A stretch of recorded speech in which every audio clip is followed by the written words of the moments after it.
उत्तर प्रदेश के सारनाथ में स्थित चौखंडी स्तूप बौद्ध धम्म के लिए एक अत्यंत पवित्र स्थल है। ये वही स्थान है जहां भगवान बुद्ध की उनके पहले 5 शिष्यों से भेंट हुई थी। इस ऐतिहासिक स्मारक का महत्व क्या है, इसका निर्माण कब हुआ और आज इसकी क्या स्थिति है, चलिए जानते हैं इस वीडियो में। चौखंडी स्तूप की ऊंचाई लगभग 12 मीटर है और इसका निर्माण ईंटों से किया गया है। ऊपर की ओर एक अष्टकोणीय मीनार बनी हुई है जो इसे एक विशिष्ट पहचान देती है।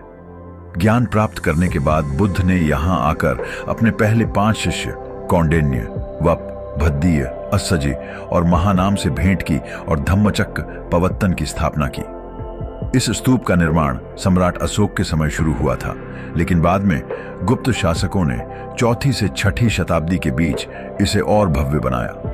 इसका मुख्य उद्देश्य भगवान बुद्ध की सारनाथ यात्रा की स्मृति को चिरस्थायी बनाना था। 16वीं शताब्दी में मुगल सम्राट अकबर के शासनकाल में इसमें अष्टकोणीय मीनार जोड़ी गई। यह मीनार अकबर ने अपने पिता हुमायूं की सारनाथ यात्रा की स्मृति में बनवाई थी। इस कारण यह स्तूप बौद्ध और मुगल स्थापत्य कला का एक अनूठा संगम है। चौखंडी स्तूप का मूल भाग एक विशाल ईंटों की संरचना से बना है जिसे समय समय पर मरम्मत की गई। इसकी बनावट में चारों तरफ से सीढ़ियों का उपयोग किया गया है जिससे यह एक ऊंचे मंच जैसा दिखता है।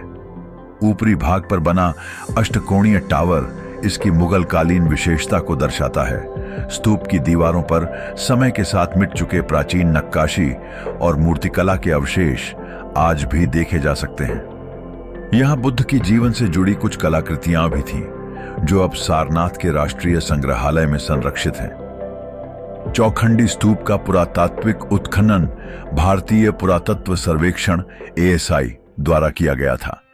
इसका व्यवस्थित अध्ययन और संरक्षण कार्य अलेक्जेंडर कनिंघम और बाद में अन्य पुरातत्वविदों द्वारा किया गया। अलेक्जेंडर कनिंघम, जो भारतीय पुरातत्व सर्वेक्षण के पहले महानिदेशक थे, ने 19वीं शताब्दी में इस स्तूप का सर्वेक्षण किया और इसे एक महत्वपूर्ण बौद्ध स्मारक बताया। उनके अध्ययन के आधार पर आगे खुदाई और संरक्षण के प्रयास किए गए। इसके बाद 20वीं शताब्दी में भारतीय पुरातत्व सर्वेक्षण ने इस स्थल पर विस्तृत उत्खनन किया, जिससे यह पुष्टि हुई कि सम्राट अशोक के समय में इस स्तूप के बनने की शुरुआत हुई, जिसके बाद गुप्त काल में स्तूप का विस्तार हुआ और बाद में मुगल सम्राट अकबर के शासनकाल में इसमें बदलाव किए गए थे। बौद्ध साहित्य और ऐतिहासिक ग्रंथों में चौखंडी स्तूप का उल्लेख मिलता है। यह स्तूप सारनाथ के अन्य प्रमुख स्मारकों जैसे धम्मिक स्तूप और मूल गंधकुटी विहार के साथ एक महत्वपूर्ण तीर्थ स्थल के रूप में जाना जाता है। सांची, अमरावती और धम्मिक स्तूप की तरह ही चौखंडी स्तूप भी बौद्ध धम्म के विस्तार का प्रमाण है।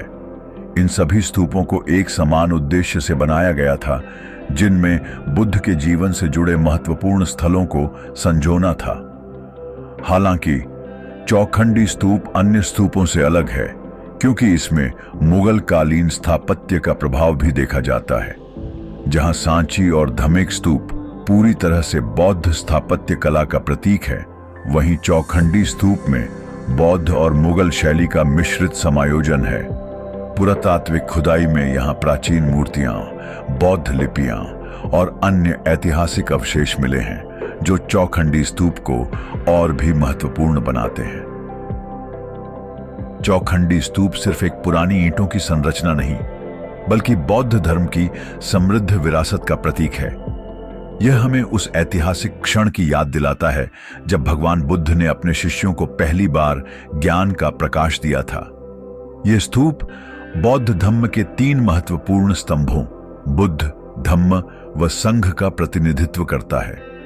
अगर आपको यह वीडियो पसंद आया तो इसे लाइक करें, अपने विचार कमेंट में लिखें। बौद्ध धम्म और उनसे जुड़े इतिहास व अन्य रोचक जानकारियों के लिए हमारे चैनल सम्यक दृष्टि को सब्सक्राइब करें। धन्यवाद।